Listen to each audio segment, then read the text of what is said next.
Let's cross to Adelaide Oval now because one of our favourites has been kind enough to join us. A big hello to Blues coach Michael Voss. Voss, you're unchanged tonight. Is it nice to finally have some light at the end of the injury tunnel?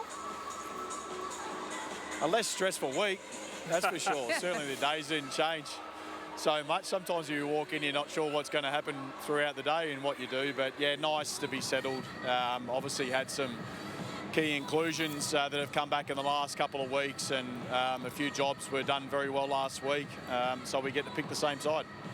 Fossey, we were just talking about Port Adelaide's defence. The Blues' defence is an interesting discussion point as well, particularly if you look at the last month. I think you're really poor in terms of territory, number 17 for territory, number 14 for points against, which is strange given the personnel you've got down back. How are you finding it? Have you got some concerns over those rankings? Thanks, Jace. Yeah, really positive build there. He was feeling good. No, look, it's clearly a work on for us. It's certainly on the radar. We're not a team that, we want to build our game in our front half. There's no doubt about that, and certainly the games have gone against us. It's been more quarters. We've sort of been, even in the first half last week, we were managing, I think, about 30 to 31 inside 50s, so you're sort of on track for 60 and then you fall well short. So we haven't certainly given ourselves the opportunity. We scored really well out of our back half last week, but I don't think that's really something we want to continue to count on. Some of that's around our territory in the game from some clearance, but also our urgency to be able to defend a little harder when we need to, so we can stop the team going end to end.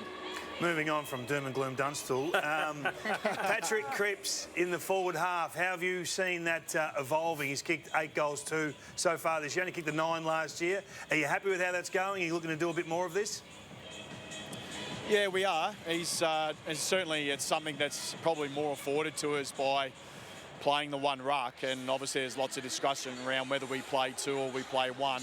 It's certainly more available when Tom's doing the lifting. Obviously when H goes into the ruck, we've got that big body mid, both with Matty Kennedy and also Patrick Cripps, to be able to pick up that role from time to time. So, but we're always trying to get goals from our midfielders. It just adds to that flexibility and obviously that scoring power that we want to continue to build.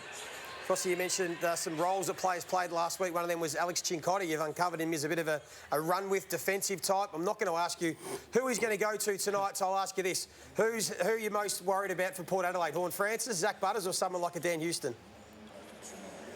Well, that's just a different way of saying who are we going to there. They're three very good players.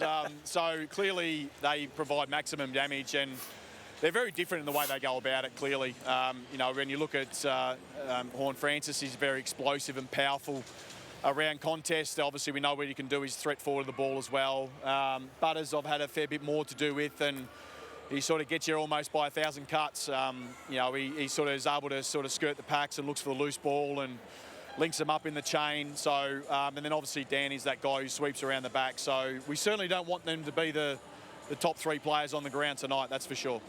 You are on song tonight, Boss. I need to speak to you about holding the ball. All the discussion and debate came to a head. We've had a rule interpretation change. Now, do you expect the players just to pick that up, or is that something you can train and or give instructions to your players, A, when they're tackling, B, when they're getting tackled and they have the ball?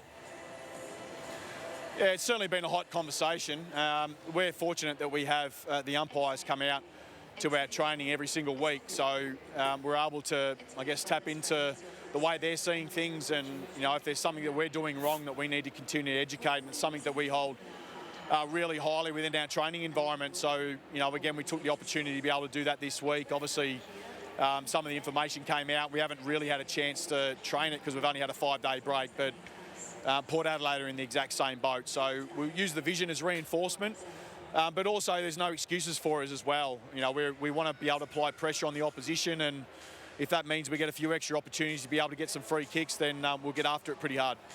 I miss you in the old war room days, Vossy, when you're in here with us. If you can wind back to those ideas you used to have, would you prefer Charlie Curnow high up the field kicking to Harry Mackay, or the other way around?